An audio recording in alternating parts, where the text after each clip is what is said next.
We started the fire. Yes, the fire rises. How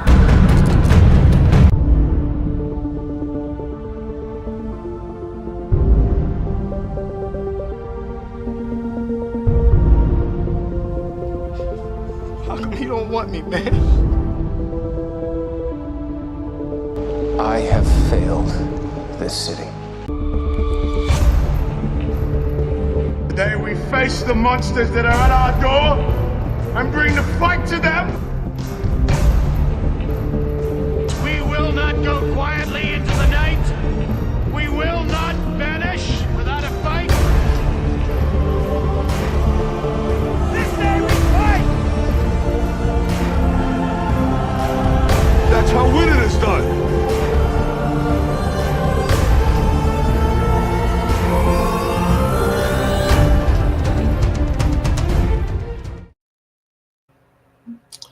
Hello, everybody. Welcome to the Friday Night Feature. The one time we're going to do all the movies I want to, and some of the ones I don't. Joining me on this crusade is the one, the only Jason Ingram. What's up, everybody? So tonight we're talking about The Crow, the one from the 90s, not the new one. Before we do that, kind of want to give a quick update on my novel. So I had a excellent meeting with my editor Jocelyn, who has poked her head into the stream to say hi. Went really well. We went over some stuff. I got to do a few more rewrites, and so the way this is gonna go is I'm gonna write a chapter. I'm gonna post it on Patreon, and as well as for the YouTube members. So if you want to read the book as we're writing it, become a member of this YouTube channel or on Patreon. So yeah, that's how we're going to be doing that. But let's just drive straight into this movie. So this movie, it's definitely a millennial classic. Maybe a bit of it's more of a Gen X movie, but also I think millennials as well. To me, it is like the quintessential goth movie. Oh yeah, for sure. If you are a goth and you haven't seen this movie, there's something wrong with you. Yeah. It's just, honestly, it was such a trend. Like, honestly, it's such a representation of 90s goth. It's, like, obviously the fashion, just everything. And it's just, it birthed a million costumes. Because, like, who didn't want to just put on, like, all black clothing, a black trench coat, paint their face, and be the Crow for Halloween? It's a great costume. In the 90s, you saw the Crow at least once every Halloween. At least once. And even into the 2000s and 2010s, you still saw him pop up every now and then. I'll give this new movie this. It's going to make people see the original and do it again. Yeah, there's been this is a movie. It's really lightning in a bottle that they haven't been able to recapture since. Not for lack of effort, mind you. Oh yeah. But we'll get into like the attempts at recapturing, including the more recent one that is a favorite of C.A. Pence here. Yeah. And then Jocelyn's like 100%. So yep, editor approved. Mm-hmm. Oh gosh. So yeah. Jason, when was the first time you saw this? What was your first impression of the film? The first time I saw it was somewhere around 2002. Years after its release. I never saw it in theater, which is a mistake. I should have. But it came out during that time in my life when things were complicated. My dad and my mom were getting divorced. I was just 9 years old. So I really couldn't have seen it and taken it as it's intended to be taken at the time. So years removed from that, I saw it, and everything in that movie I just felt very deeply. And just watching it more recently, I feel it for a different reason, from the writer perspective. Just tearing apart the plot and just the machinations of everything.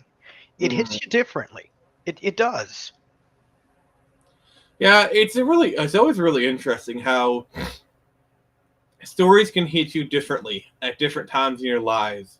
Like I think a classic one is a Goofy movie. Mhm. Yeah, that's a transition.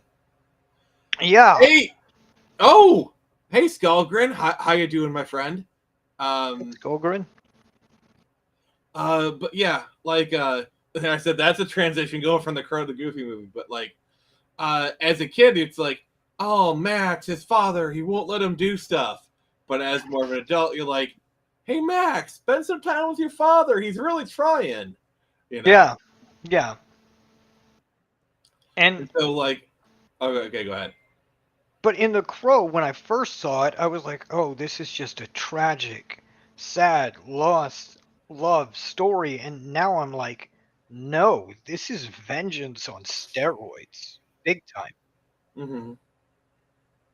And but hidden underneath all that, something I missed the first time, is the little girl's mother healing and becoming a better person, or at least trying to. That, Yeah, and one thing I really we're going to talk about that real quick is the mother was obviously trying, but like the kid also needed to try and meet her halfway. And I think Mhm. I love that moment. I love that moment where like she's still being herself, but when she realizes, oh crap, my mom's actually giving a crap now, and she kind of like Yeah, rises, kind of thing. Um, rises to the occasion. and obviously the mom's not going to be perfect from that point on, but she's clearly trying to be a better person. And what I really like, and this is going to be really, really, really, really nerdy about it, is I like that they put her in a white robe.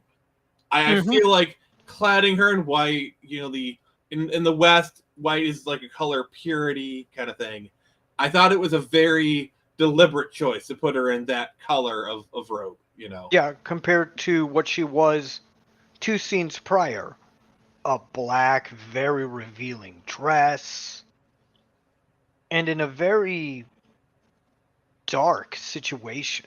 Hmm. Drugs, murderer, all kinds of stuff just very vile surrounding her.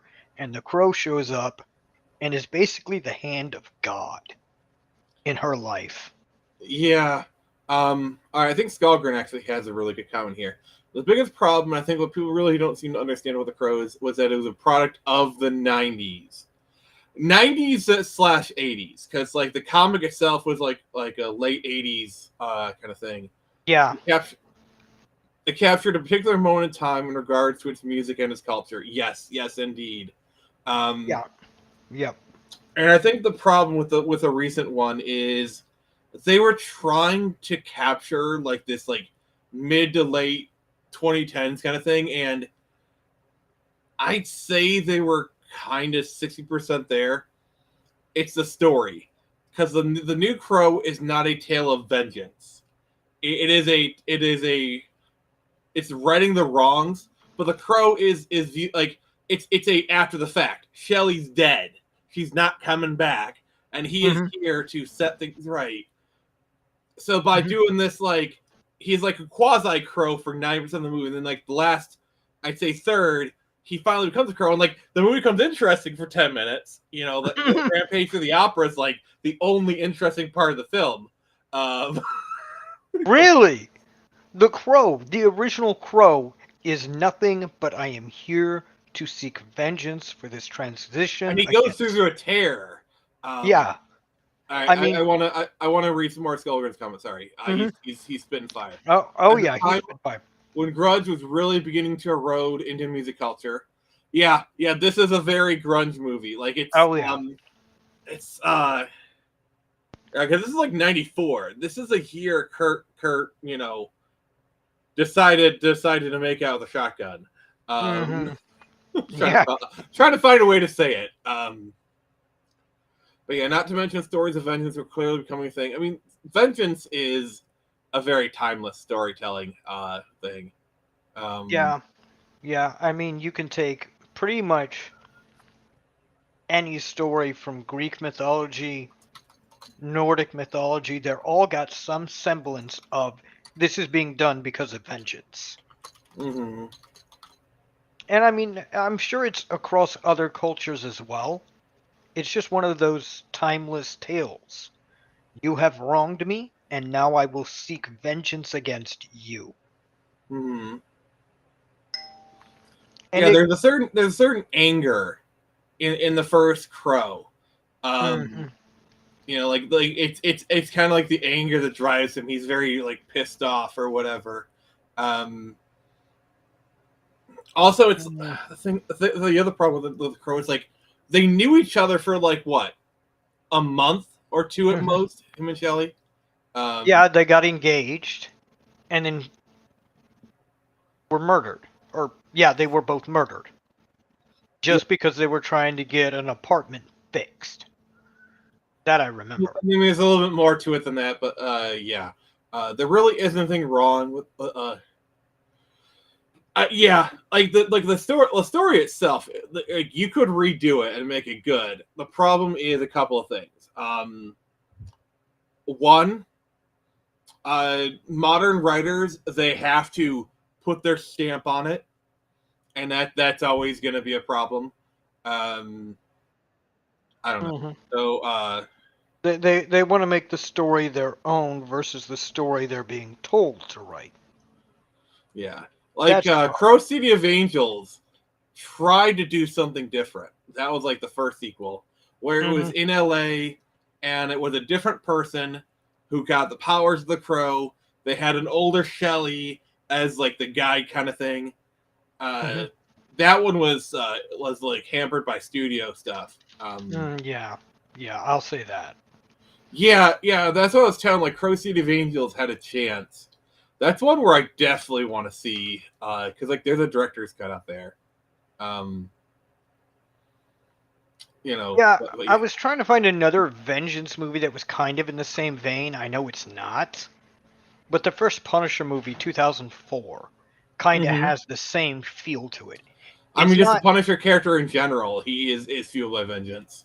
yeah, it it's it's just one of those things that when you're watching a movie about it, you feel nothing for the victims of the person doing the vengeance. You almost always feel on the side of the person who's doing the murder, the violence, the killing all these people.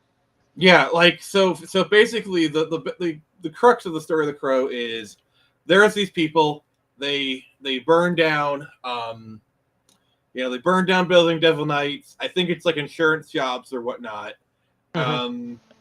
And they're trying to get rid of this building. Shelley and there are fighting it. And so they break in, murder them, they assault Shelley, 30 hours of pain, throw Eric out the window, and so he comes back essentially a year later. Hmm. Um, yeah, Yeah, and the 30 hours of pain, they didn't torture her for 38 hours. She was fatally wounded, but the hospital tried to keep her alive for 30 hours, and she just couldn't make it. yeah. The Crow definitely kind of has like the same like aura that the Dark Knight does. Hmm. Um, Different circumstances, obviously, but like when you have a Yeah. star who is famous or about to become famous, because Brendan Lee is the son of Bruce Lee. All right, so obviously Mm. there's always gonna be that connection. But Brendan Lee, I feel like, was an actor who was just on the precipice of breaking out because he had done a few like stuff before that, but this was going to be his breakout role, and they would have been his breakout role. Oh yeah, he But would I have do think he would have I done do amazing things.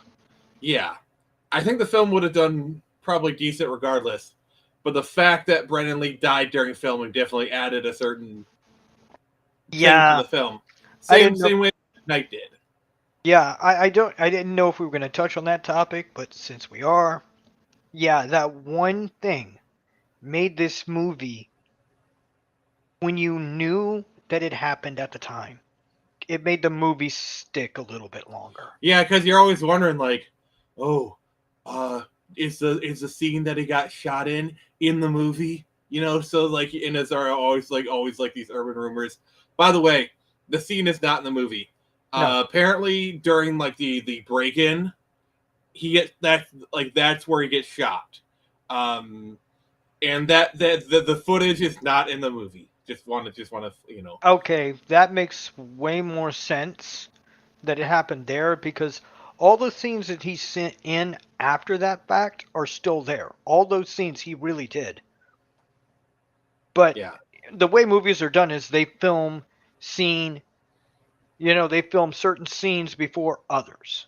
And it's not Yeah. always filmed in sequence of when they will appear in the movie. Mhm. So, So Skullgrin says, "Say with Michael Wincott as top dollar, that was flawless." Yeah, the cast is Mhm. immaculate. Like, there's not a bad casting. I wish Ernie Hudson had become more of a star. I love him. yeah. It just feels like in the 90s, it's like, all right, we only really have room for like 3 male black leads. Sorry, Ernie. You're not one of them. Dude, that guy would be a freaking star today had they relied on him. Have you more. seen him? He's in his 80s and he looks freaking jacked. Like, seriously, the guy's in No, great shape. I have not seen pictures of him. I didn't even bother looking him up. I'm impressed. I'll take your word for it. Yeah, honestly, Brennan Lee could have been a huge leading man, and it kind of makes you wonder, like, if he had survived up until the comic boom, like, would we have got, like, imagine getting a Shang-Chi film in, like, 2003 starring Brennan Lee. Dude, that would have been phenomenal. Because, like, think about it. Think about it, okay? Shang-Chi, starring the son of Bruce Lee, who's already an established star. Like, that just, honestly, I would have just- I put it in 2003 for the initial comic book movie boom. I honestly would have paid top dollar to see that movie. Top dollar? I would have gone to the IMAX. I'm not gonna lie. Yeah. Also in my fantasy world, the martial arts were done by Yan Wu Ping, guy who did the Matrix. That's the other thing. Like, imagine if Brendan Lee was Neo in the Matrix, because I could totally see them casting Brendan Lee. Don't for the give role me of those. Neo. Stop giving me this headcanon. You're making my head spin. Stop it. It's just I don't know, because like there's so many roles. Like he could have been in Crouching Tiger, Hidden Dragon. I could totally see him being casted in that. Or like any of the Asian films of the late 90s, early 2000s. Like Brendan Lee could have wrote, because like there's this huge wave of martial arts film in the 90s that Brendan Lee could have definitely rode that wave. He could have rode that wave, and he'd be right up there with it, just on par with Chuck Norris as names used in martial arts discussions.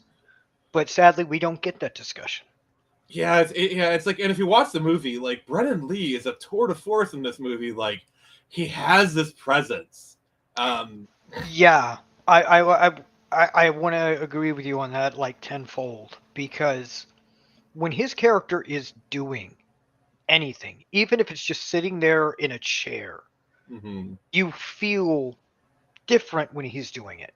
He could just be sitting there staring at somebody, and you're like, I don't know if he's going to kill this person, convert this person to religion, or just stare at him for 5 minutes and walk away.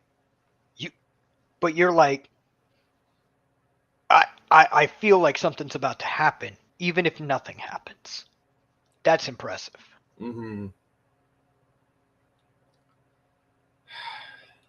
I will say this. Here's the problem, though. Here's the problem I have, though. Like, let's say he survived. Let's say the movie's a hit.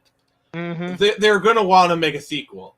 And obviously you're going to want to have Brendan Lee. Like, if Brendan Lee had survived, how do you do a sequel to this film? Like, You don't. like, how do you bring Eric? Like, there's no reason for him to come back. Like, do you just kill off the little girl and have him avenge her death? I don't know. Like, Yeah, that's you would be having to pick and choose between 3 different characters to piss him off again. The police officer, the little girl, or the little girl's mom. and it's such That's a weak reasoning. Like, I don't know.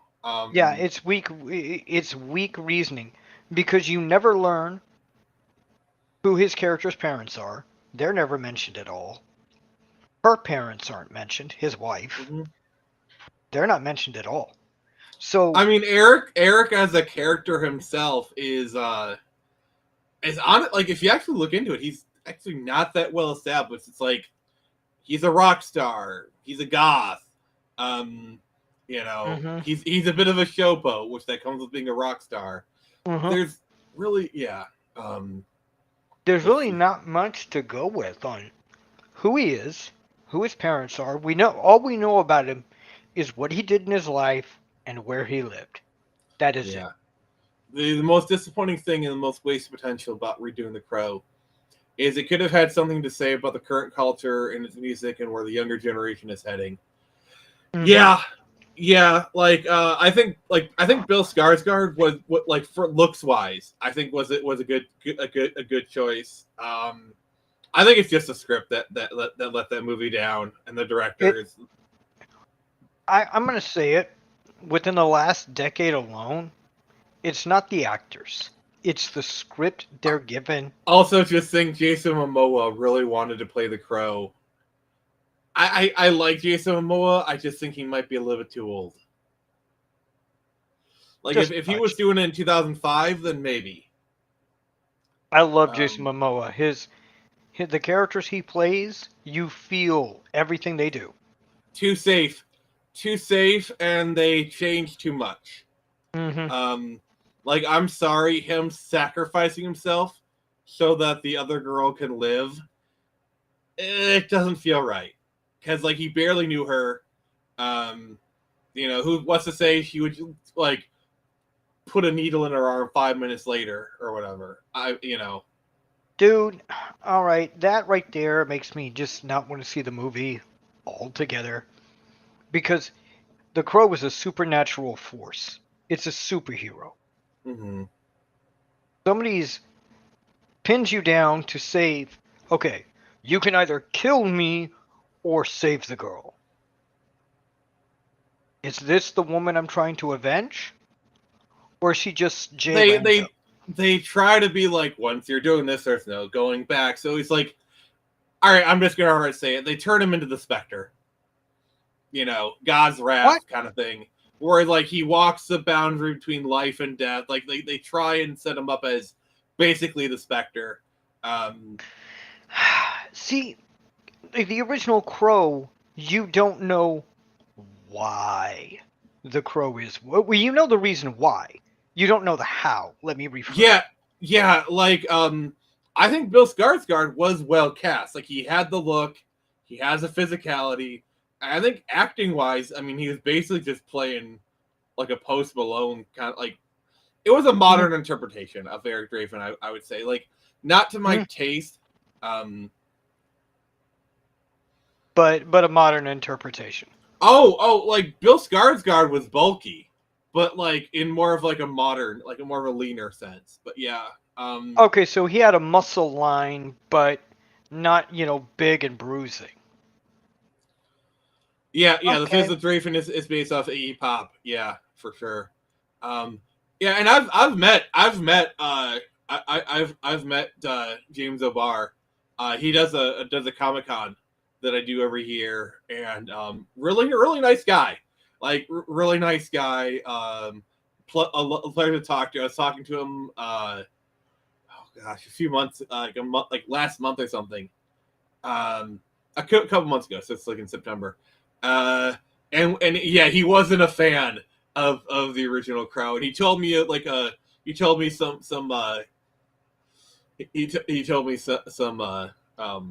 stories of the actor and whatnot. So yeah. Yeah, having a Jack guy like Momoa doesn't work. I agree. Yeah. Because there needs to be like an everyman quality to Eric. Yeah, there does. It's just, if there's not the everyman, then you don't feel anything. It's why people feel connected to Bruce Wayne a little more than they feel towards Superman, because all Bruce Wayne is the everyman. Is he really rich? Mm-hmm. Does he own a company?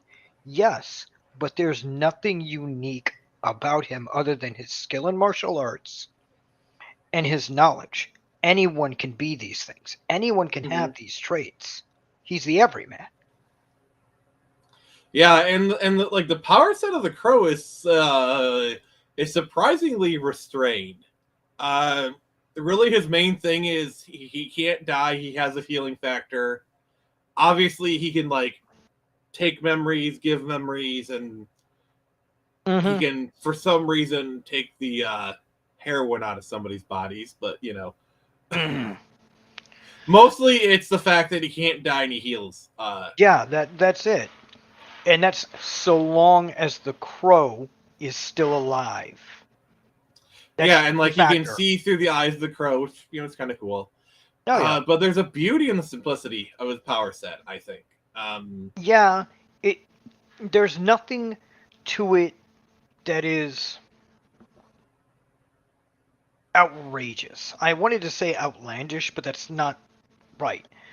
I would argue sometimes it does go into outrageousness. Like, my one thing is he does sometimes tend to have I can do this because the plot demands it. Like the whole taking the heroin out of the body, like the memory thing, I feel like at least thematically ties into everything, but like just taking that out of the body just feels more like fairy tale, whatever.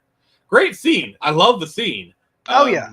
Mother is on the name of her lips. Realistic, we're gonna remake Crow. Try animation. Can you imagine a Crow animation if they actually like tried? Oh my god. That would be freaking awesome. If it was done in Japan by people who do anime, it would be phenomenal. Imagine like Madhouse or Studio Trigger. That's what I was about to bring up. Bonus point. So you make it kind of like a black and white with like maybe splashes of color here and there. Oh, that would be trippy, actually. Yeah, there's a lot the movies leave out, and they do some adaptation because there's a lot of Crow material. Yeah. I have a Crow comic over there, but I haven't. That's the one thing I did not know until you told me 2-3 weeks ago that it was a comic book. I didn't know, and I had no idea. I always thought it was a movie. Now I want to get the comic. Yeah, I mean it's on Amazon for like $20 or so. It's not that bad. But yeah, like the film is very over the top. A lot of the performances, but it just kind of works for the film because there's a vaudeville quality to the film that I really enjoy. Yeah, that's what I was gonna say. This movie, oddly enough, feels like it was if somebody had taken The Crow, the comic itself, and given it to somebody in the 1940s and say, make this movie. It has that feel to it, like a noir style to it. You're not really... Everything feels dark, foreboding, like no good can come of this. But underneath I will say, the movie does not look anything like Detroit. So I'm from southeastern Michigan. I've been to Detroit plenty of times. And I was raised in this area. But it does kind of capture like the atmosphere.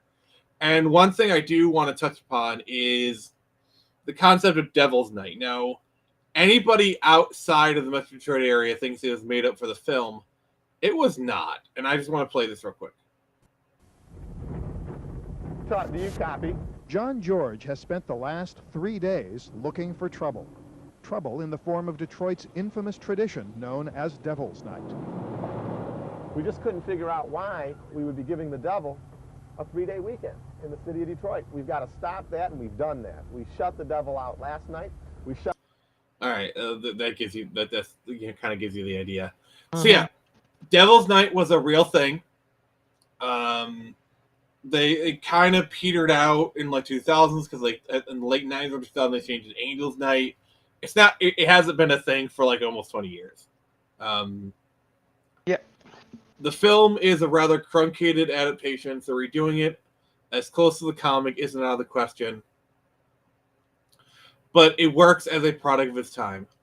Honestly, I think it would be interesting if they did like a 1 or 2 season streaming series on The Crow. Oh. Whether animate like imagine turning The Crow into an 8-hour movie.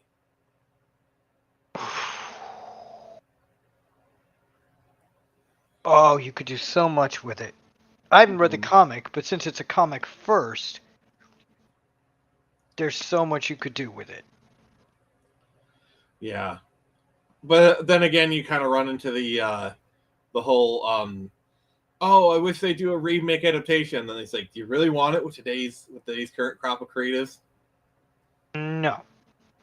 Look, given the current setup of creators in Hollywood today, until they purge the system of the people who want to make their own personal lives every part of the movie, no.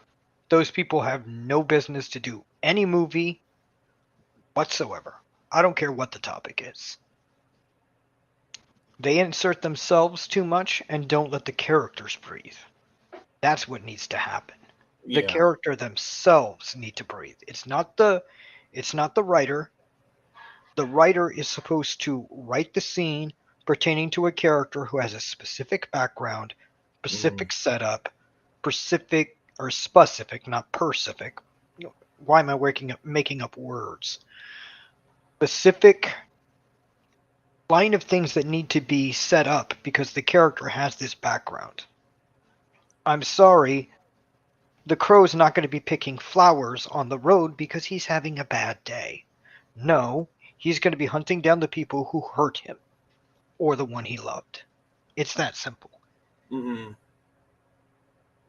You can't soften this character. Yeah, and that's I think another reason why the recent remake didn't work is they did kind of soften him a little bit. You know, like I'm just gonna say it. They cucked out Eric in the remake really bad, and he's a total simp.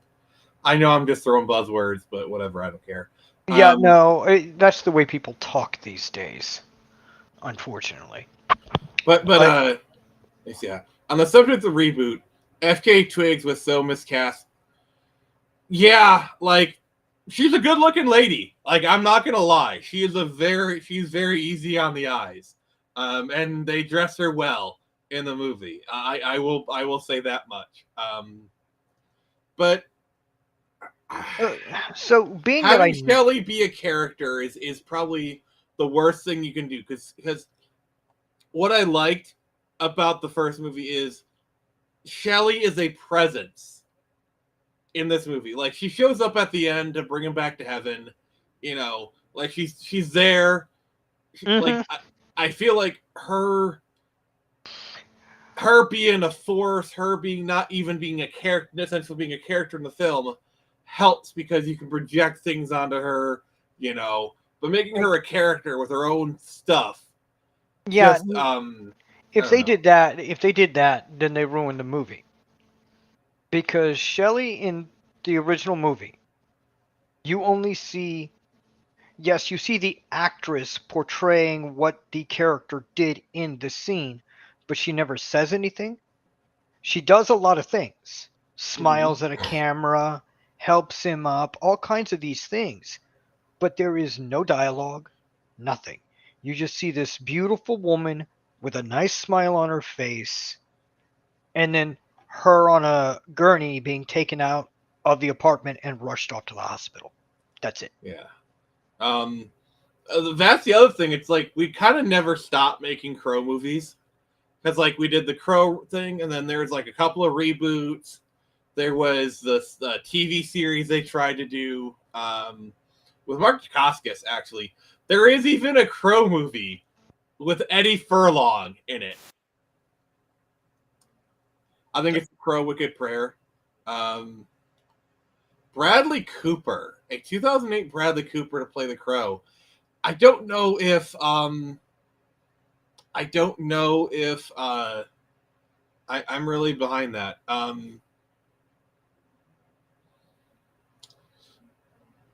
Channing Tatum, maybe. Ryan Gosling, no. I can't see Ryan. No, I can't either.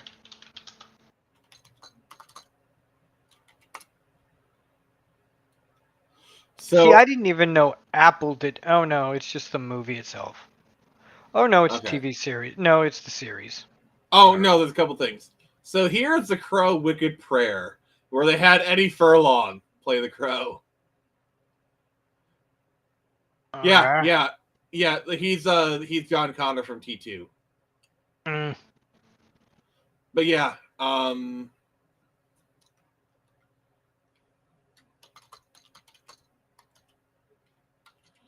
yeah, and then there's a Crow Stairway to Heaven, which is it was actually a TV series they did with Mark Dacascos, who, I'm sorry if anyone was gonna fill in the shoes of him, it's gonna be Mark Dacascos. Uh-huh. If you do not know who Mark Dacascos is, he's like a legendary actor. Yeah.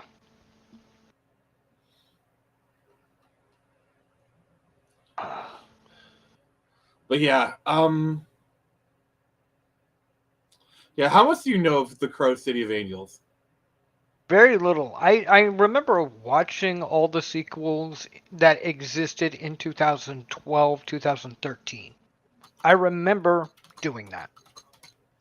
But only I haven't the seen it movies... myself, but like, I feel like the Crow City of Angels was like the only time, like they were genuinely trying to like make a decent movie or whatever. I'm looking it up right now to see what it looks like. Also, I just want to say, it does have the original Yellow Power Ranger in it, Tree Tang.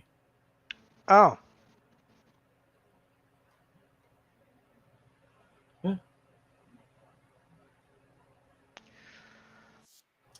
But yeah, probably the Okay. problem is they were trying to do like a genuine sequel to The Crow, but Miramax, like Harvey Weinstein's company, they wanted it to be more of like just a retread of the first film. So like there's kind of like a clashing of things. I feel like City of Angels could have been good. It's like a different person. He's not Eric. It's in LA, kind of a different setup. You got the kid. She's all grown up now. She's kind of like, she's the one who tells him. She's the one who paints the face. The reason he has all that face paint is because she puts on it. That makes perfect sense. Yeah, that makes sense. It's like she gave him Eric's face paint or whatever. Makes perfect sense. Yeah, no, you could do that and it would make sense. Yeah, Mark Dacascos is very underrated. I feel like if anyone could have stepped into his shoes, it was Mark, because Mark's got like kind of a similar build, look, and he's also a martial artist, and he's got the presence. I need to see Stairway to Heaven. I need to give it a chance. I did see that one because what me and one of my friends did years ago, I said 2013. No. Try 2014, 2015. Mm-hmm. We sat down and we watched all the Crow movies that were on Netflix one night. All of them. And we were like, this one was good, this one was good, and then the rest are just garbage. Obviously, the first one was good. Then I think City of Angels, and the fourth. All right, so here's a clip from City of Angels. Can play this real quick.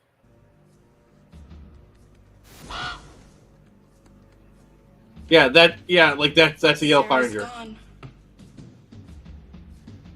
Ghost man. Where is she? You took my son's life. Some people are just born victims. Oh gosh, I need to see City of Angels. Like I don't know, I'm digging the vibe. Yeah, I'm digging the vibe again. That's why I said 1, 2, and 4. The third one on Netflix at that time was 4. garbage. What was the fourth one? The fourth one, I don't remember. I just remember watching them. Because I know there's Wicked Prayer. That was like a direct-to-video kind of thing. There's a series. I don't know. Yeah, no, I didn't see the series. The series, no, I didn't even know it existed. To me, The Crow is like Highlander. It's got one good movie, and then the rest of it, they're trying to recapture the magic. Yeah. Yeah. Like, if you ever look into just how many Highlander movies they've made, it's crazy. Like, it's crazy how much Highlander stuff. Because, like, 2,338,000,000. It's about right. No, it's like I got the original movie. People like it. They did the TV series, which people tend to think is pretty good. They did Highlander 2: The Quickening, which nobody likes. On a similar note, underrated, there aren't that many directors. Yeah, Alex Proyas, honestly, is a director that I wish would have stuck around because he did The Crow, and then he did Dark City, which, by the way, if you ever get a chance, watch Dark City. It definitely has that Crow vibe to it. All right. It's basically The Matrix, but 2 years early. Really? Interesting. Let's see here. Oh, he did iRobot. That makes a lot of sense. Like now knowing that like he did The Crow, I could totally see like Alex Proyas' fingerprints on iRobot. Yeah, now that you say it, and knowing that he was the director for The Crow, everything in that movie now makes sense. Yeah, I would say like if we're gonna talk about directors who could do do a Crow thing, David Fincher, I think could maybe do The Crow. Like he did like Seven and a bunch of other things. Like I think David Fincher could. Who's the director for Art the Clown? He could do it too. He kind of fell off as a filmmaker. Yeah, because like Dark City was a bit of a cult classic, and they did iRobot, which that did okay. I think what really killed his career was Gods of Egypt. I think because that film was a very, very big stinker. Yeah. I'm looking at his IMDb right now. The last major thing he did was Gods of Egypt. There's Knowing, which was like the Nicolas Cage film. But yeah, Gods of Egypt like was his last big film, and that was a huge stinker. But yeah, if you haven't seen Dark City, I highly recommend it. It actually does have that Crow kind of vibe. I'll take a look at it. All right. You said Dark City, and I thought Dark Planet, which is a sci-fi movie that is nothing like this. It's just sci-fi early 2000s slop.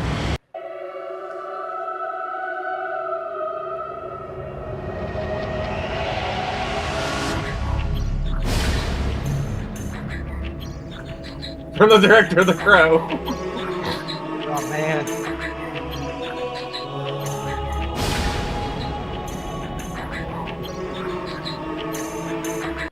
Just looking at this, you can just feel like, yeah, this is definitely the director of The Crow who did this. Yeah. You can just see it. A vibe, depth, darkness. I think as far as Alex Proyas is concerned, his filmmaking style was very 90s. I mean, he could have adapted the 2000s, but like... Hey, it's 30 years later. The 90s are back, damn it. I don't know. Tell that to Gen Xers. They're trying very hard to keep the 80s alive. And that's a whole other thing. I know what you mean. I know what you say. It's funny. Actually, I'm gonna throw this out there. There is one director who could do a Crow film. I'm just gonna say the name. Robert Eggers could do a freaking amazing Crow film. You just made my eyes roll. Not at you, just at the sheer why not? Robert Eggers, Nosferatu, The Northman, like that guy. Yes, he could do. He the could do Crow. it. He could do it. Robert Eggers is like the perfect, like, I think out of all the directors, maybe Alex Garland. I think maybe Alex Garland could do it. Maybe. If you've seen some of Alex's stuff, he's got it in there, but he has to dig deep. But but like The Crow is so in Robert Eggers' wheelhouse. Like that is Dude. that he could sleepwalk and it would still be the best Crow film ever. Like the Northman, he brought actual Nordic mythology to life as it is intended by their stories. And that's some pretty dark stuff if you actually sit there and learn about it. Stephen Norrington, yeah, he could have done it. He definitely could have done it, I think. Yeah. But yeah, I actually do like Leo Third Gentleman, but yeah, that it kind of sunk his career. But Stephen Norrington, yeah, he could have done The Crow very easily. Because if you think about it, like Blade is actually like, it's definitely like if like I'm sorry, Blade took inspiration from The Crow. I gotta say it. Yeah, for sure. The leather jackets, the goth vibe. I have to feel like there has to be some influence from The Crow. Underworld is basically The Crow and Blade had a baby. Yeah. And I mean that in the best way possible. Oh yeah, absolutely. Also, I'm just gonna say it. Daredevil 2003. I mean, the director has been was actually very upfront when he said The Crow was a huge inspiration for Daredevil 2003. I can see it, actually. I can see it. I mean, there's literally 2003. There's literally a scene that is a direct homage to The Crow. I'm just gonna go out and say it. The audience can stone me later. The Crow, 2008, you say, wasn't as bad as people thought it was. Years later, it's not that bad. Daredevil. Oh, I've always liked it. Yeah. I didn't per se hate it, but I didn't like it either. I was kind of a meh person who saw it, but now years later I'm like, yeah, the movie's not that bad. Given the slop Marvel has dropped in the recent years, it's a freaking gem. Yeah. All right. I love Eggers. He could make a Crow movie with the man's too attached. Yeah, like he could do it, but like he likes doing his own thing, which fair enough. All right. This is the best I can do to kind of show you from the trailer. I assume the world will know the truth. There is no proof that Daredevil even exists. Yeah, I mean, sorry. That is very much, he was doing homage to The Crow. Yeah, no, yeah, that's that whole DD Flames. The Crow did the same thing. Yeah, it's literally the background for this entire stream. That right there. Yeah. Yeah. It's an homage to The Crow. And honestly, if you even watch Daredevil 3, it feels very Crow inspired, I would say. Because the director Mark Johnson was a huge fan of The Crow, so like you can feel it. You can feel like the Crow influence on that movie, which is interesting, I would say. Yeah. What other movies do you think are influenced by The Crow? Oh God, too many to count. I'm trying to think. I really am. I said The Underworld. That's obvious. Ironically, Resident Evil, the first Resident Evil movie they did in the 2000s. Okay. I can see it being influenced slightly. Not like a direct influence, but it's got the same dark vibe. Yes, that's what the video games are, but Here's a really interesting thing. yeah. There's a John Wick connection. Oh, John Wick. So the director of John Wick, Chad Stahelski, was Brandon Lee's body double in The Crow, and the film has been cited as a direct influence on the John Wick series. I believe it. I believe it. Oh my god, I never... Now that you mention that connection, I'm starting to sit there and draw dots. And there are a few things, yeah. The only director maybe in today's Corin Hardy.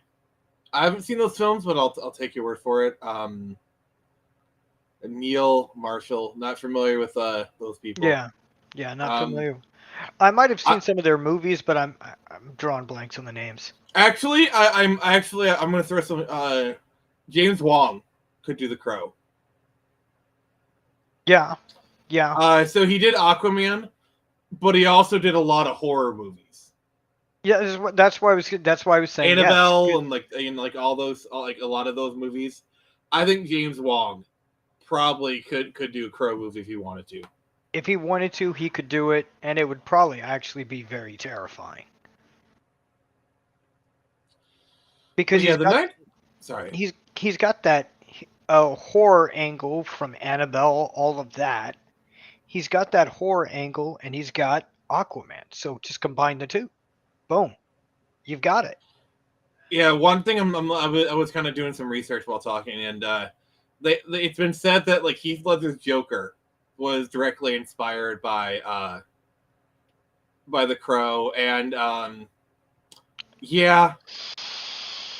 And there's this picture I found which does like a direct comparison, and yeah, I can kind of see it. Let me Really. So yeah, like it does actually. They did shoot it very similar, I would say. But yeah, I could see the Crow inspiration for the Joker. It's not like 1-1, but it definitely had some bearing. Yeah, it has some bearing. I muted myself so I could smoke and not interrupt. But yeah, there's some... This is a movie that when you see it, it sticks with you. And it influences certain things.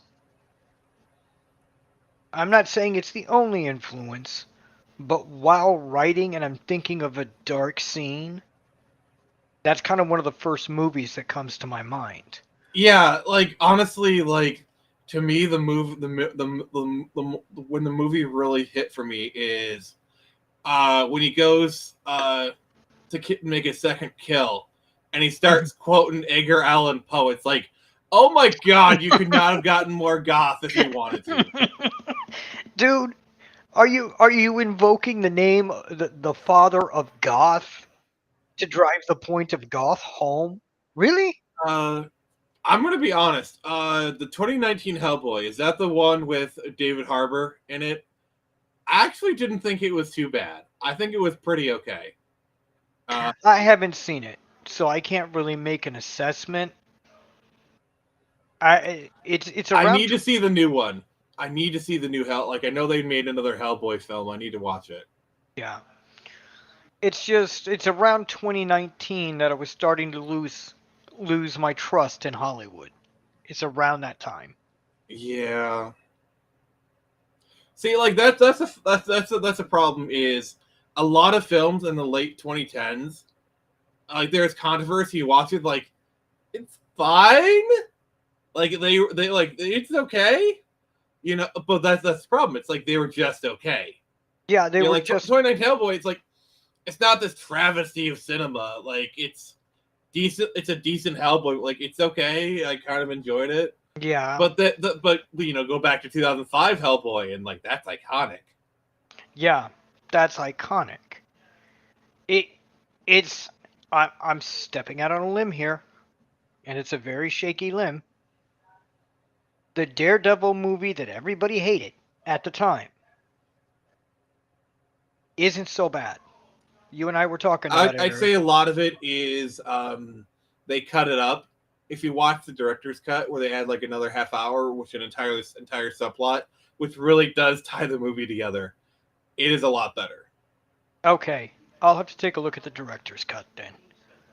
Because I mean, I don't hate it. I know the actor played Batman years later, but he's not a bad actor. I don't know why everybody. Just like the Crow is a quintessential early to mid 90s movie. 2003's Daredevil is the most 2003 movie ever made. Like, you want to talk about time capsules? That movie is a freaking time capsule. Like, obviously the soundtrack is straight out of the alternative playlist of 2003, but just the style and everything is just very early 2000s, and yeah, the same I got a can be soft spot said. for it. You can say the same thing about Underworld. Like, how many times have I listened to that entire album just to get into a mood? Underworld is basically new metal vampires. It's more new metal than Queen of the Damned, which literally had a new metal singer in it. Yeah, exactly. It's more new metal than, like you just said. I mean, you can't do better than that. Yeah, the sequels weren't the greatest, but they're not bad. They're not bad. I'd say the original trilogy is worth it. Underworld Evolution, and then Rise of Lycans.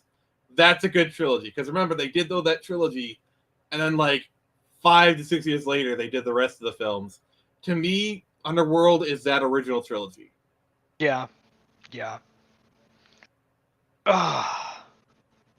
All of these movies are just being spawned in discussion by The Crow itself, because it's just like you said. Another movie that was spawned. Spawn. Yeah. Speak of the devil, and it shall appear. Yeah, because that one came out a few years later. Spawn, I definitely feel. Spawn the comic appeared like I think The Crow was 93, 94. Yeah, you're gonna have to look that up. 1994. Okay. 1994. And then Spawn the movie was 97. I feel like Spawn the movie definitely had some Crow influences. Mm-hmm. Yeah. My grandmother actually took me and John, my brother, to go see that movie the first day it was released. But she was scared to take John because he was deeply religious at his young age. So she didn't want to scare him too much. I do find it interesting, like the amount of goth films we had in the 90s. Like another film. Okay. This is good. This is going to be a hot take. In the 90s, The Crow was for boys what The Craft was for girls. Yes, I second that opinion. So, like, basically, you had every boy put on a bunch of face paint. But the Craft was like that for the girls, I think. Yeah. Because I didn't know a female friend of mine back in the 90s that wasn't talking about The Craft. All right, let me read this. One thing as well, you're going to remake The Crow. You're going to need to take the soundtrack into consideration. Yeah, and you can't. And the thing is, there's two ways you can do that. You can just load it up with like 90s grunge classics, or you can try and do what the recent one did is have a new type of soundtrack, a more modern one. Like, I actually think the new I actually showed Ingram here. Take What You Want From Me by But Post Malone, like, I actually think like they're kind of going in a good direction with like the soundtrack. It wasn't The Crow, but it was modern because we're gonna try to be The Crow of its time. Because you have the likes of The Cure, Nine Inch Nails, Rage Against the Machine. Mm-hmm. Yeah, like honestly, I feel like the best time to have remake The Crow would have been the mid to late 90s. I mean, the 2000s. Sorry.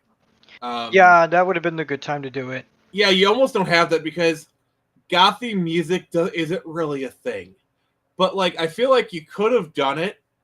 Imagine like an emo. Like The Crow is emo. Like like every emo in the late 2000s, freaking love The Crow. Yeah. So I think if you like imagine a soundtrack of Breaking Benjamin, Fall Out Boy, Evanescence would have done a song for the kind of thing. Nine Inch Nail. Like imagine of like the 2000 staples, Linkin Park. Yep. All of these bands I've listened to and I love. But yeah. You know what we could do, Nick? We could force you to make the movie yourself. I'm just saying. We could. Here, let me go talk to James O'Barr and ask him.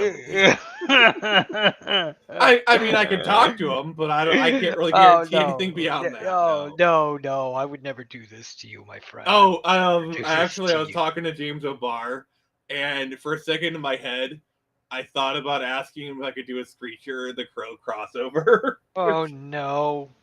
I just didn't have my heart to ask him. I just didn't have it in my heart. No, I wouldn't do it.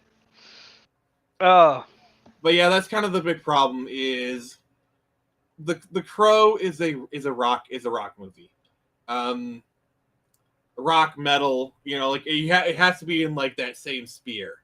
Yeah. So like, could you have done it with like late 2000s emo? Yes, you could have, and it probably would have been good too, given the right circumstances. You couldn't do The Crow. I'm just throwing out what I grew up listening to. You couldn't do The Crow with country music unless you're throwing in "Hurt" by Johnny Cash, but even that doesn't fit. Let me give you a fantasy, okay? All right. The Crow. It's a full-on remake. 2006, starring Heath Ledger.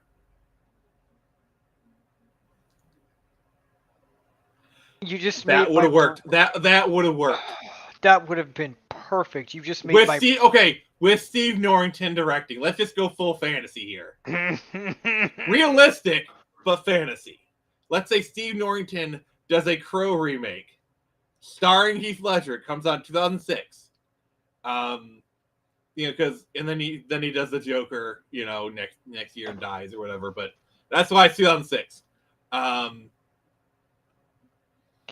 That would have been. And Steve Norrington directs it.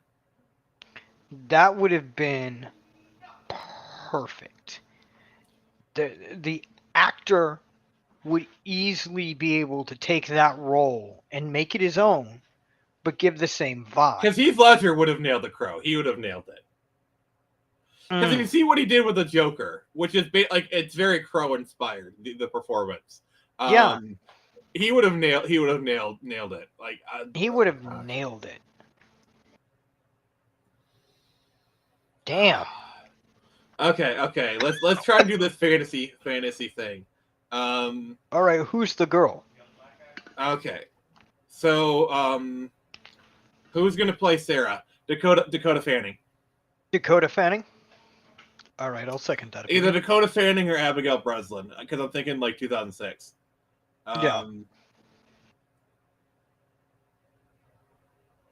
Making a Western. Ooh. Okay. Oh, actually. Oh, okay. Like we're going way outfield here, but now you got me thinking. That's actually kind of an interesting thought. That is true. So what if we did like a modern Western, like have it set in the Southwest, and then we use modern country music? Because the thing is, like, I don't know. When I think of The Crow, I always think of like a city. Yeah. It's like set in a city, but having it set in rural countryside. A gothic horror western with a little bit of supernatural. Yeah, Hmm. that could work actually very well. Yeah, I can just see somebody running, not a cartel, but a gang, a mob, it doesn't matter. Something, kill somebody's family, but all they're based off is in the Midwest. So they're out in Yeah, the boonies. horror and westerns do. Yeah.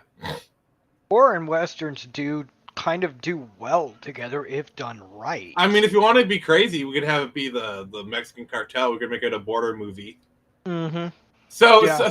oh, The Crow, but Sicario. Oh. Nick, I want to Gibbs you right now if you get the meaning. So make me think. Denis Villeneuve did Sicario. I don't think he could do The Crow. I just don't think he has the taste for that kind of for The Crow. I love him as a director, but I just don't see him being good. See, my problem is I know a lot of movies, but I've never really bothered to stop to learn who did them. Denis Villeneuve, he's done Blade Runner 2049, Okay. Dune. All right. Okay, now I know we move. Okay. He could maybe, but I don't think so. I don't think so. His style. and yeah, I don't that's see what I was it. about to. That's what I was about to say. But that's a bit of a stretch because of the style of movies he's done or the way he prefers to do them. I should say. It's like asking Alfred Hitchcock to do The Crow. Excuse me. Something decided to go down my windpipe. Sorry. Like I'm just imagining Alfred Hitchcock doing The Crow, and it's just, oh gosh, it's so funny. Well, I mean, he is the like if you're gonna do a suspense movie, Alfred Hitchcock is the one you want to take your notes from. Oh. Here's a really crazy one. Alfred Hitchcock does for some reason they resurrect Alfred Hitchcock and have him direct Seven. Like you got to admit, he would actually do well with that movie. He would, but you just made me stop breathing. Oh God, I've never laughed that hard, and I didn't laugh out of hate. Set during the bubonic plague, because I see what you're doing, Skullgrin. You're kind of doing like the Predator thing, where it's like Predator in a certain era kind of thing. I mean, at that point, why don't you just do a New Orleans crow thing? I could see like doing like a Creole kind of crow thing. Yeah, Would be interesting. I mean, you could have the character to die of the plague or something. yeah, the Die of the Plague. Dude, now you want me to put The Crow right in the middle. All right. Dark Here's mine. Here's mine. Here's my Crow film. 1870s, London. Jack the Ripper kills both him and his wife, and so he comes back, and you find out Jack the Ripper isn't just one person. Oh, that would be dope. Not gonna lie. You put one right where I was gonna say. Take The Crow. All right. Put him in London, but not in the 1800s. We're talking 1400s, right in the middle of the Black Death. Yeah. He was kind of talking about that a second ago. Yeah. Put him right in the middle of the Black Death, but that's because during the Black Death, so many people were being killed. Just have one guy and his buddies kill somebody, and this guy comes back to go after them. And he's just in the middle of all that madness. All right, so Vanille couldn't work. His style, it's larger than life, and on the same, I would actually agree. Yeah, I can't really picture Vanille making something like as small as The Crow. Yeah, Vanille's really good at like large scale kind of moves, which is why I think he works for Dune. But yeah, The Crow is smaller, intimate, and is much more of a character piece. and Villeneuve has never been the best at characters. Yeah, no, that's the thing. Until you just said it, it never really clicked in my head. But yeah, The Crow is a character piece. It's about one guy and him getting vengeance. But it's more than that. His character is the vengeance itself. It's just and everything that happens around. And just to get out of the way, no, I don't think Tim Burton could do a Crow movie. Because we got to address that, because he's the director that's like on everyone's lips. Like, I love Burton, but he has like he still has a Disney in him. Like, everything you watch has that Disney whimsy to it. And I just don't think he has these. I don't think he could do the Crow. No. No. I'm sorry. Tim Burton, great movie director. I love him. Very influential. Great. Yeah. Very influential. I'm not detracting him as a director. Not at all. He's a great director. You could give him Jaws to redo. But there'd be a little bit of whimsy to it. He could maybe do Jaws.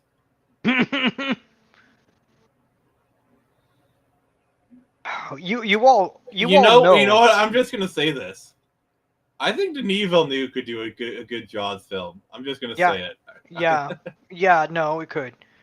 And just for those of you younger than me, yes, eventually, the movie Jaws will be remade. I think a lot of it is they're waiting for Steven Spielberg to die, because like. No, I guarantee you, once Spielberg dies and he's not there to tell them no, we're gonna see a floodgate of Steven Spielberg, like E.T., Close Encounters. We're gonna see that, but you've got a little bit of a bigger problem than Steven Spielberg with Jaws. What? Did you know that it was a novel first? All right, they'll just reacquire the rights. That's not too hard. It's not too hard, but since the original writer of Jaws has passed away, Jaws, the novel, becomes public domain. Nope. 100 years after it was published. 100 years after his death, the author's death. It's death plus 100 years. Oh, death plus 100 years. Okay, then. At best, the best you could do is a new edition. Crow's pull a director that worked on television that's good, intimate, character-driven moments, and let them take a shot at it. Because you need a director that could do action well enough. All right. If that's the case, then I guess we just need a showrunner that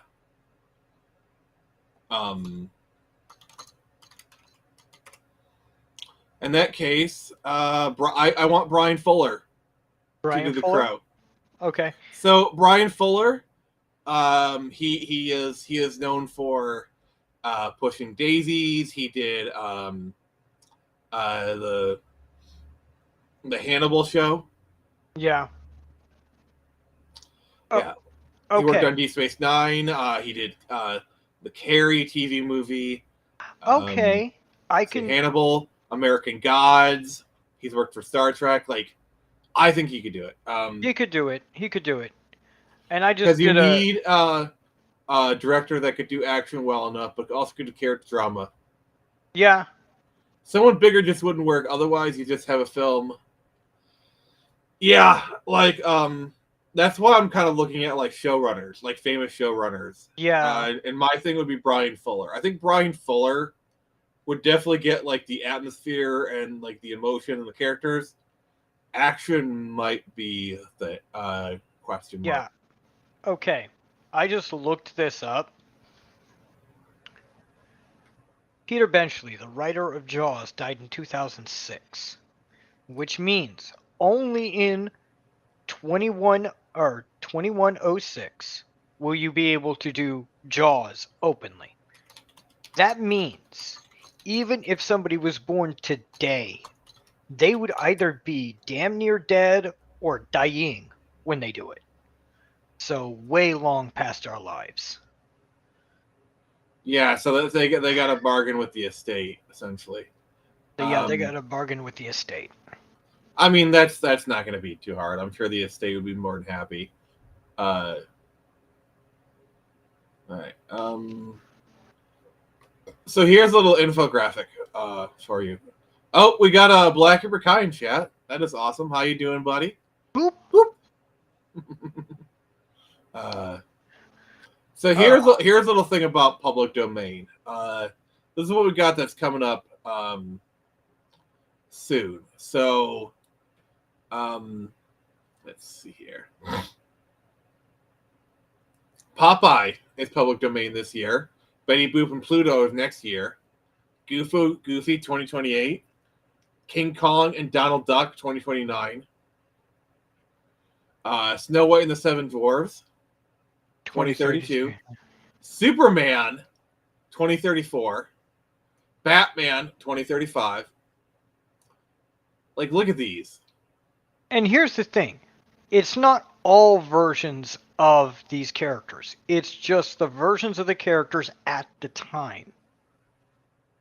Yeah, that's the thing, because, like, yeah, Mickey Mouse entered public domain back in 2024, but only the Steamboat Willie version. Like, I could pull up Steamboat Willie right now and show it on stream, we'd be fine. Should I? No. You should. Why? Because I hate Disney. I'll tell you what. For casual Sundays, we're watching Night of the Living Dead. At the end, we'll watch Steamboat Willie. Yeah, okay, that's fair. But yeah, there's just some really interesting stuff about to enter public domain. And I will give Disney this. They fought tooth and nail, blood and bone, and their own souls to try to keep it from entering public domain. But Mickey should have entered public domain probably 20, 30 years ago. Mm-hmm. They were winning, and then the U.S. government goes, no. Well, yeah, because basically what it was every time Mickey was about to enter public domain, they extended the copyright thing, because originally it was life plus 40 years. Alan Taylor, he worked on The Sopranos, Game of Thrones, and Deadwood. Okay. All right. I'll back it. Yeah.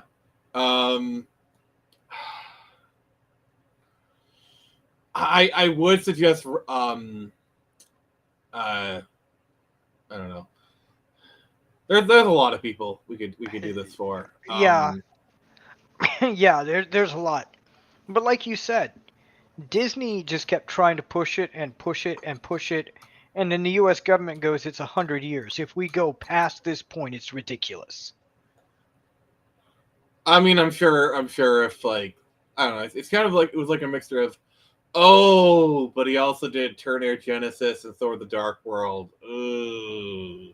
Ew. And you know what? I'm not going to fault somebody for one or two bad movies. M. Night Shyamalan, I will still see a movie released by him in the modern day. Yes, M. Night Shyamalan. In my opinion, M. Night Shyamalan's last. What if okay. M actually might be able to do a Crow movie. Really? I don't know. I think he's got the chops for it. I think he could. I'm not saying he doesn't. And he's got that angle of questioning why things are happening. Mel Gibson as Eric Draven. I'm sorry.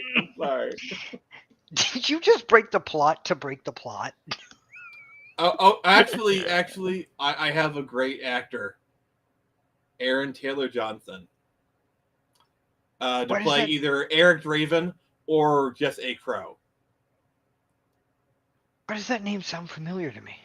The actor kicks ass. Well, I'm not gonna. He's kick ass. Oh, yes.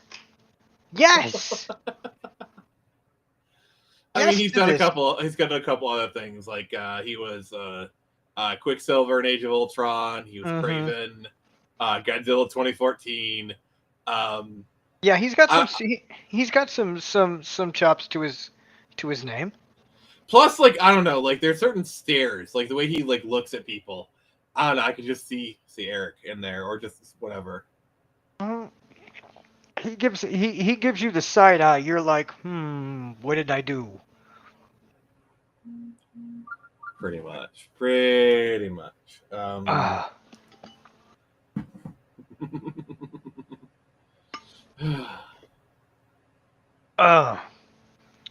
It's just this movie makes you question a lot of things. Who could do it? Who could do it as good, if not better? And it's never really better. It's as good 90% of the time. Yeah, that's kind of the thing. Where it's like watching Blade Runner 2049. It's not better than the original Blade Runner, but like it's like it works. It works as a sequel. Like it's not a bad movie. As a follow-up to Blade Runner, it's about as good as a sequel to one of the most iconic movies of all time, done 30 years later. Yeah, could be. Yeah, that's the thing. It's not better. It's just good enough. Have either of us seen the film Franklin? I have not. So. I've not. I'm gonna be honest here. I didn't even know that movie existed. What's it about, Skullgrin? What's it about, my friend? Yeah. And if you guys are watching this, you're having a good time, please give us a like, maybe a subscription if you can. Yeah. Or I will stub my toe. Okay, so I guess there's The Crow Salvation is a movie we didn't talk about. That might be one of the films you're thinking of. Yeah, that's probably one of the ones I'm thinking about.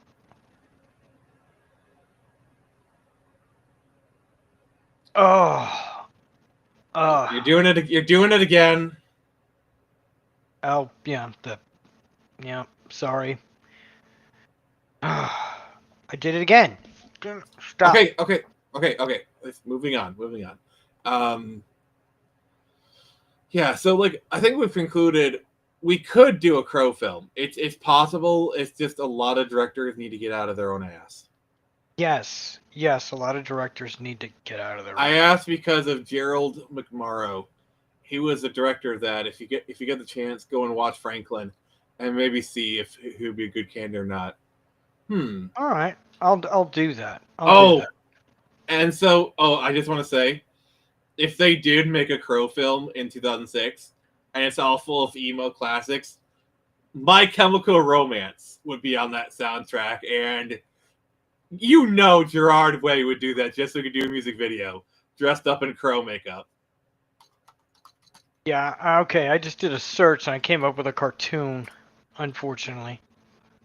Oh, their first album came out in 2006. So no, wait, 2004, 2002. So yeah, My Chem was active at the time. So,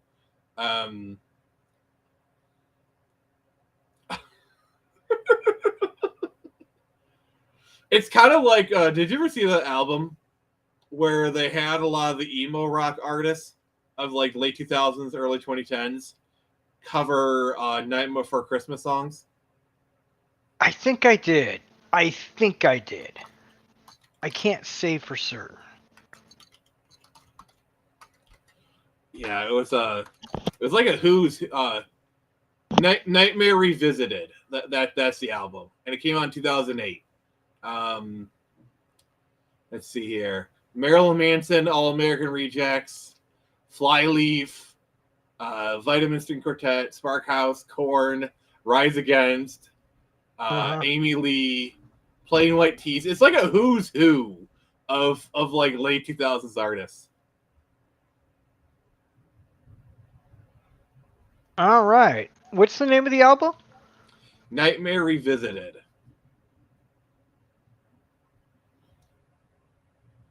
Bam. All I had to do was type in Nightmare R.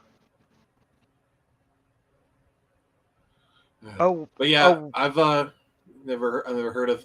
So I have to check that out. Yeah. Yeah. I'm always interested in good movie recommendations. Yeah. I mean, the best thing I can say is if you like The Crow, watch Dark City. Mm-hmm. It's got that same style. It's got the same vibe. It was done by Alex Proyas. It's really good. And the other thing is, so there's literally, you can jump from The Crow to The Matrix because Alex Proyas did Dark City. Dark City covers a lot of the themes of The Matrix. Not only that, but The Matrix actually uses sets from Dark City. Really? Yeah. Wow. I stand corrected. On a similar note, I mentioned this on Joe M. Sontag's live stream. We talked about a new Spawn film. Who is that? But yeah, honestly, a new Spawn film, it's not going to happen unless Todd McFarlane gets out of the way. And I think that's been the big holdup, is Todd McFarlane was kind of burned by the 97 film, so he wants to be directly involved. I think that's what's been holding it back. Look, Tom McFarlane is too full of himself. I mean, to be fair, hasn't he kind of earned it? Like, the things he's done. Okay. Not just comic books, but toys. He single-handedly kept Image alive for 10 years until Robert Kirkman came in. Spawn itself is like this mega franchise. And he reinvented the toy industry. Okay, I'll grant him that. And even before he did Spawn, if he just would have, if his career would have ended right when he left Marvel, he still would have had a legendary career more than 99% of all of he still would be a Mount Rushmore comic artist, even if he had never done Spawn. Look, the man is due the respect he's due. But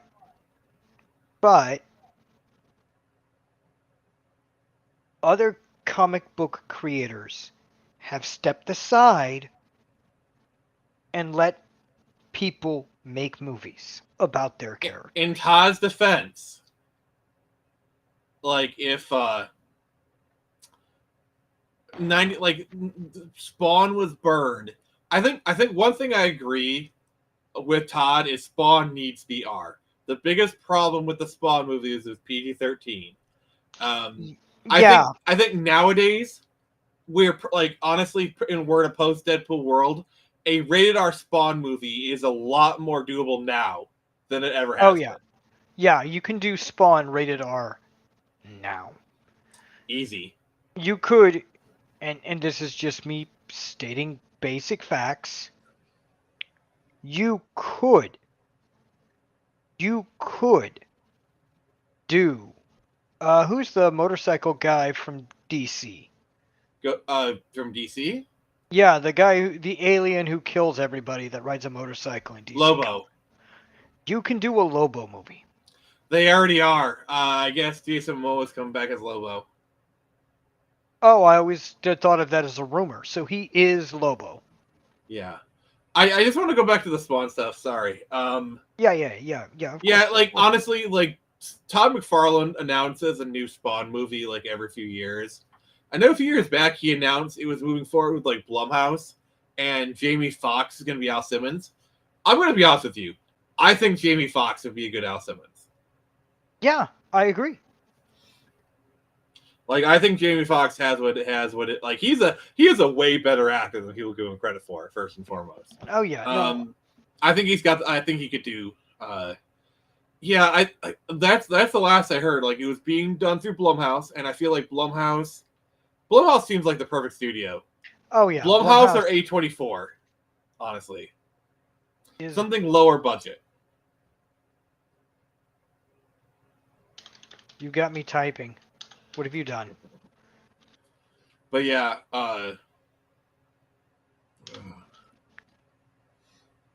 also, Paula is the son of.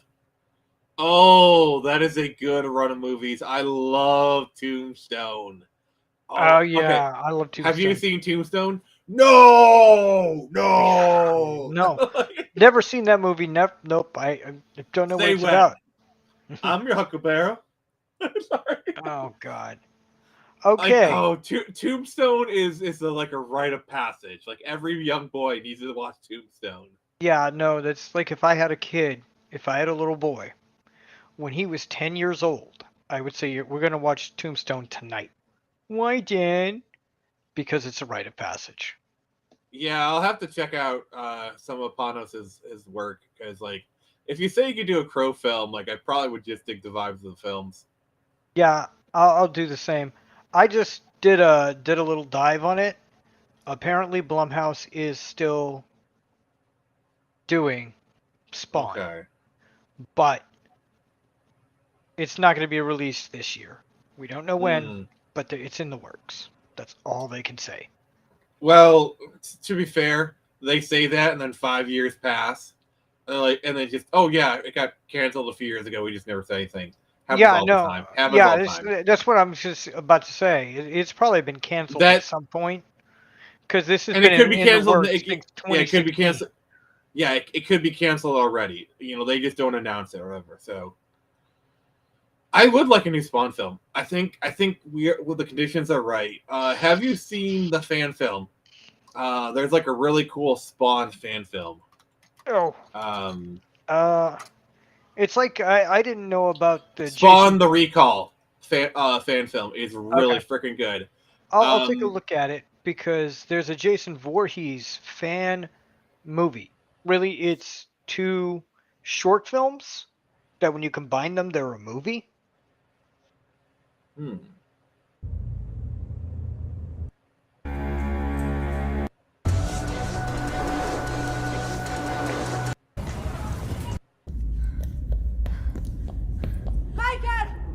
To me, it's just like... Calm down. You okay?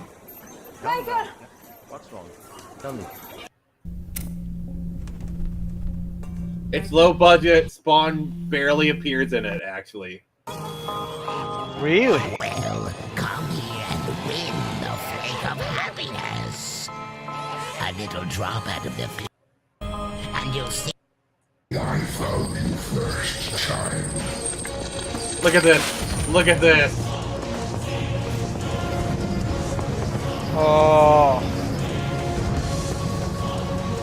Oh, that is terrifying. Yeah, just go watch this. Watch this. It's really good. Spawn Recall. It's a fan film. Spawn Recall. I actually really love watching fan films because there's a lot of really good stuff. Like now, I kind of want to look to see if there's any good Crow fan films. There probably are. There's a bunch of really good Star Wars ones. I know that already.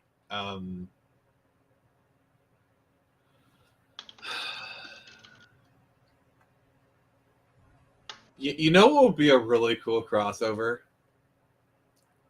The Crow and Ghost Rider. That would be a... Actually, no. The Crow, Ghost Rider, and Spawn.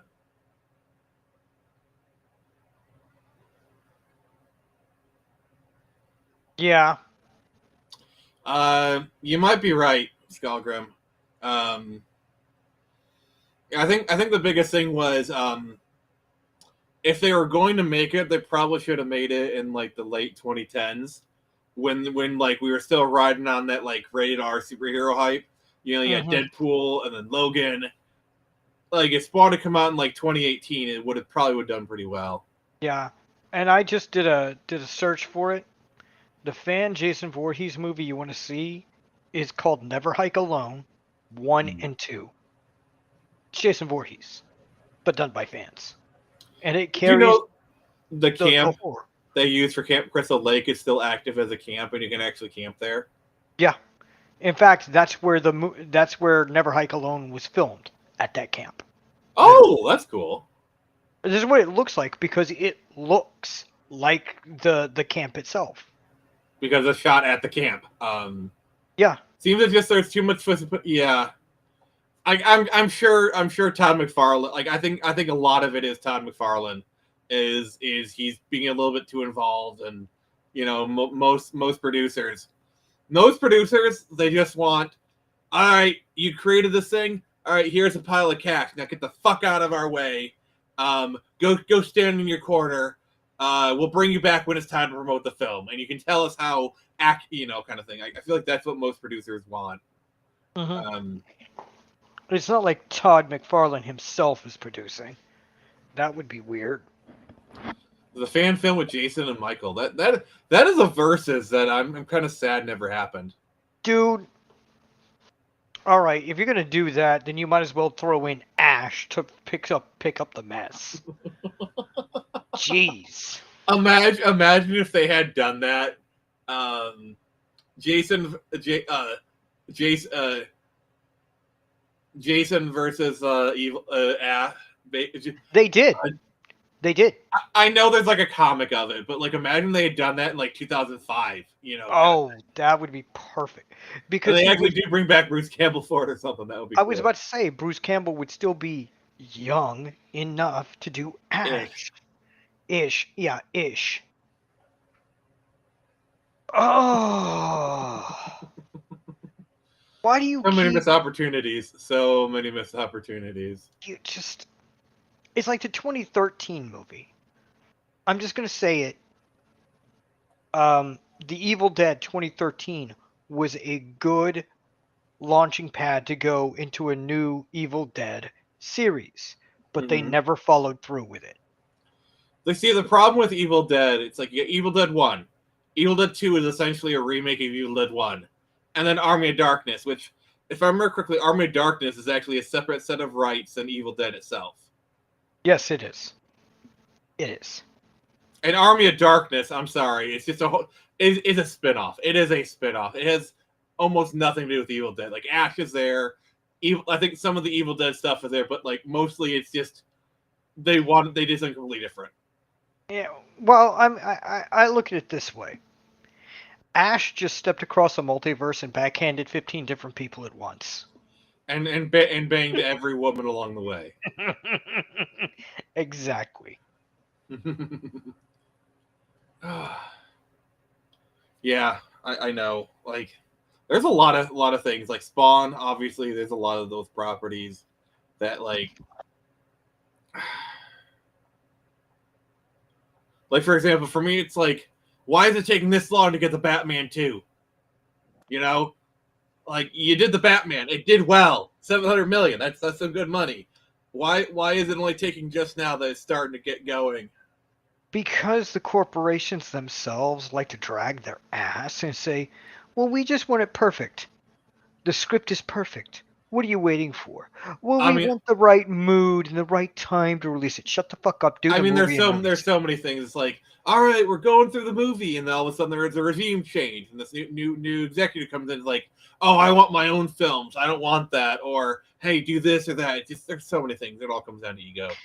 The problem with Warner Brothers now is Warner Brothers is now like, you think like, oh, James Gunn to Superman, they're finally in a solid ground. Nope.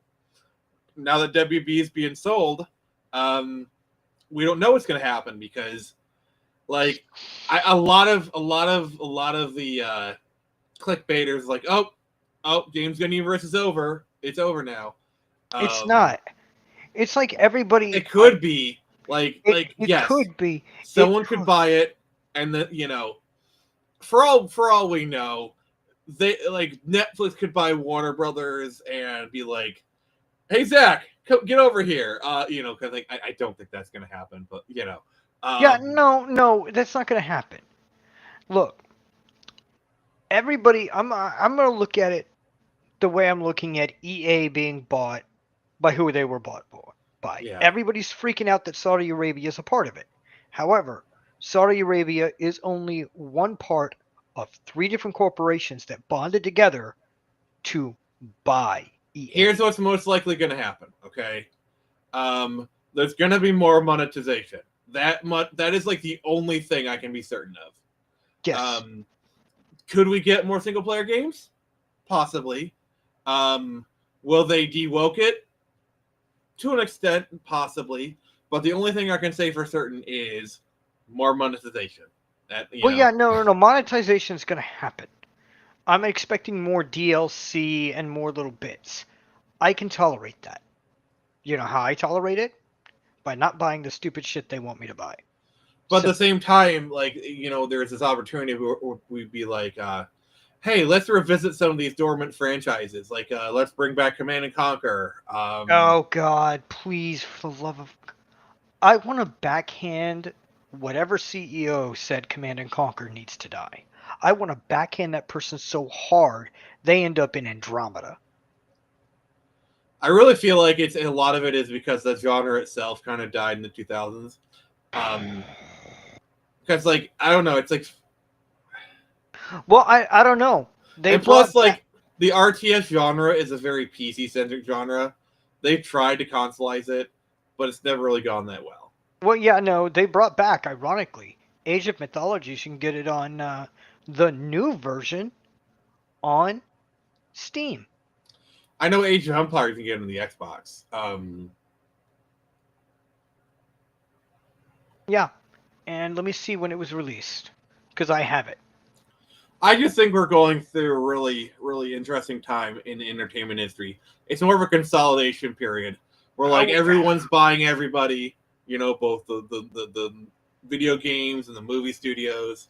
They're Skullgrid's keeping us on point, which I do appreciate. Oh yeah. I think The Crow might have a future as a possible anime series. Yeah, Amazon or Netflix seems like the best choice. My only problem is, if they do that, I really just hope they don't give it like that standard animation style that you see with a lot of this stuff, which is just so ugly. Yeah.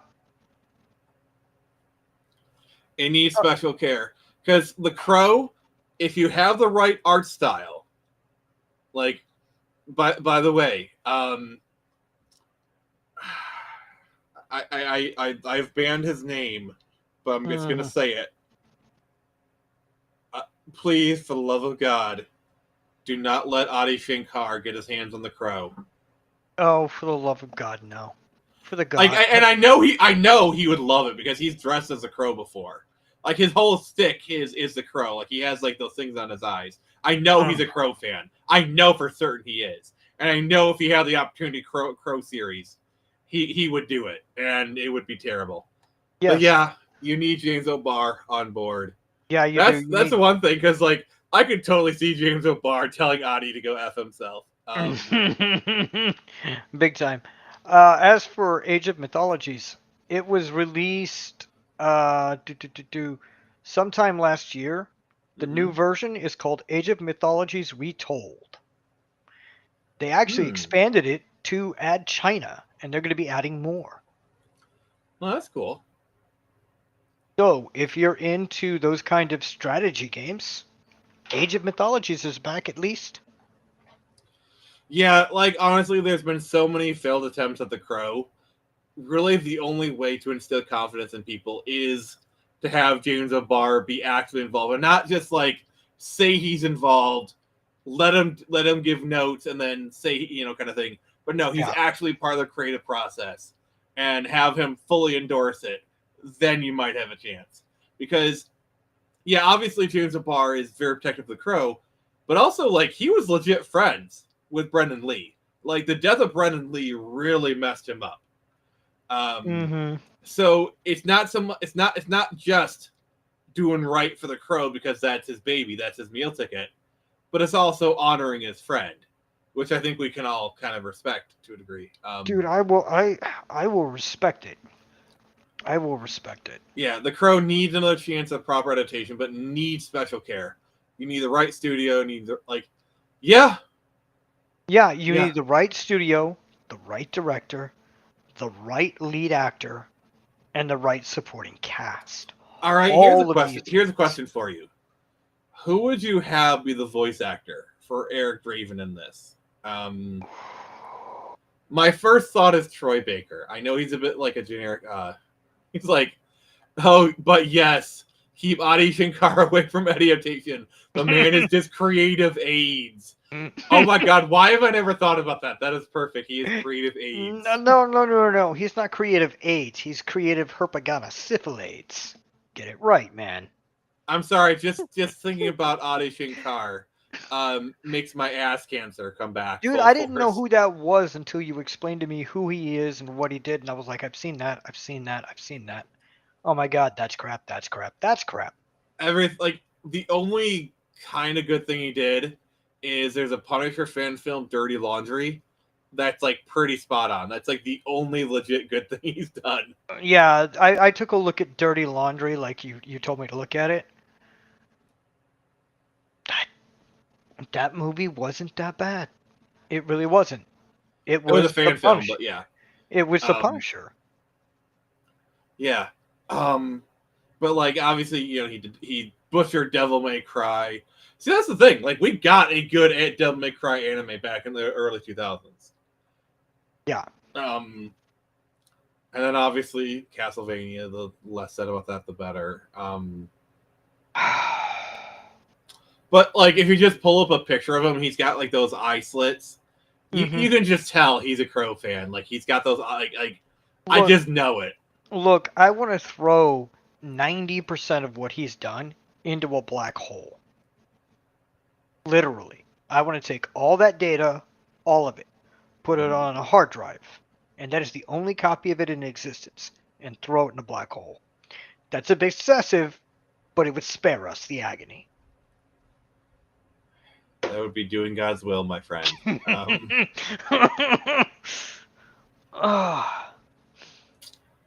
I'd be like, Adi, you are never working in this industry again. I have paid way too much money. No one is ever going to hire you.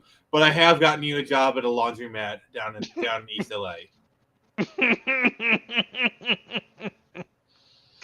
Oh. I do not wish death upon you. I wish a shitty job upon you. Yeah, that works. Jason, do your thing.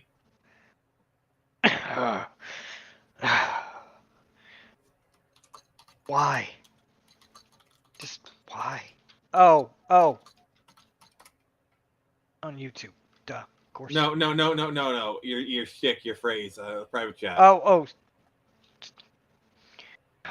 Why do I stub my toe? Check private chat. Oh. Duh.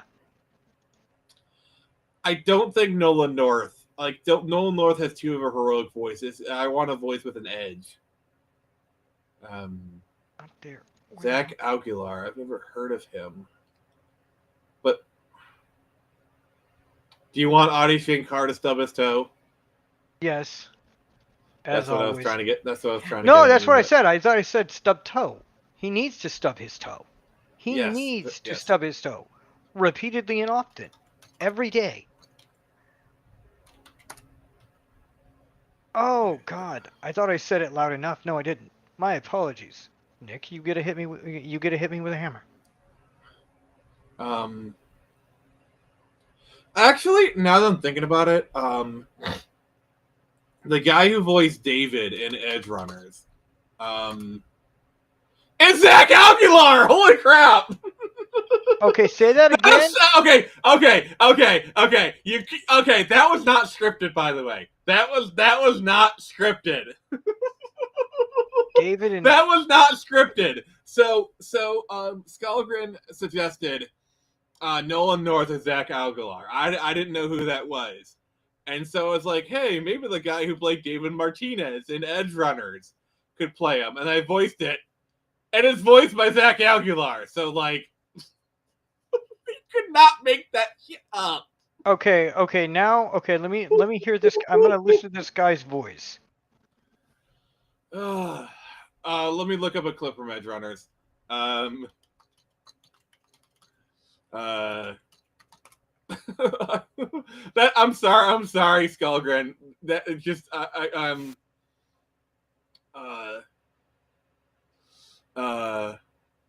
it's just hilarious how that worked. Let me see. All right, 1 second. I'm getting. All right, check. No. Check this out.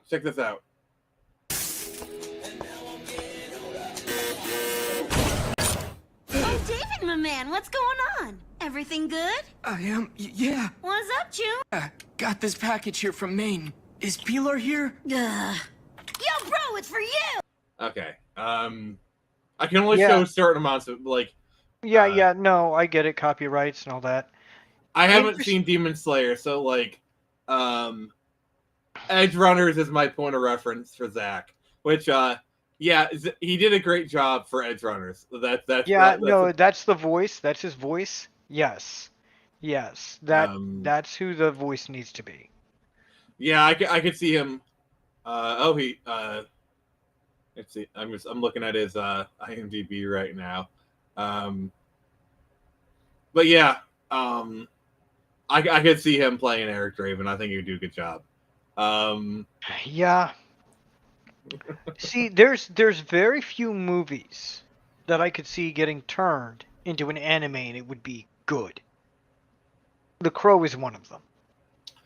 But yeah, so I guess if we're going to the anime route, what studio? Like I think like just Madhouse or Studio Trigger. That's how I would suggest. I would agree with both. Those are the only two I can think of. Because all the ones that come to my mind are long out of date and. Yeah, Studio Trigger did Edge Runners, and I think Studio Trigger has enough of the edge to do a really good Crow anime. Mm-hmm. You know, and it have James O'Barr be involved, but like Studio Trigger, basically, you know, is basically does that. That would actually be kind of cool because I love the visuals of Edge Runners and whatnot. So I think Studio Trigger could make a really cool Crow anime with like the visuals and everything. Well, see, here's the thing. They could also, given what they've done for Cyberpunk, they kept Cyberpunk in tone. They could do the same thing with The Crow, because we're talking about the 1990s. At the latest, that they could do it. But technically, they could do it in the 2000s, whenever they want to place it, and still make it make sense. Yeah, agreed.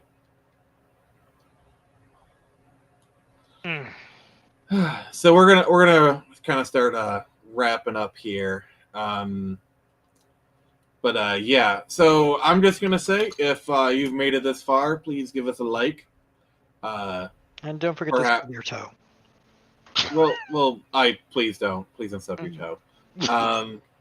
Just note that like we are approaching the final week of Screecher in issue 4, and we are 2 backers away from hitting 50, and that's basically my goal. Is I want to get to 50 backers before the end of the campaign. We're 8 days out, and at $2,000, we have a stretch goal. Powerhouse Animation, what have they done? Skullgrin. But yeah, so if you get back Screecher, we're almost done here. Yeah. Also, if you're looking forward to Lost Kingdom, I will say we are getting ready to ship out the final batch of Kickstarter ones. So Lost Kingdom will soon actually be hitting like full release. So if you've been wanting to get a copy of Lost Kingdom, very soon, within the next few months, you'll be able to have your copy. Oh, you dropped the Kickstarter too. I was about to do that myself. You beat me to Putting it. aside they worked on that Castlevania series, they also did Blood of Zeus. Blood of Zeus, is that the Zack Snyder one?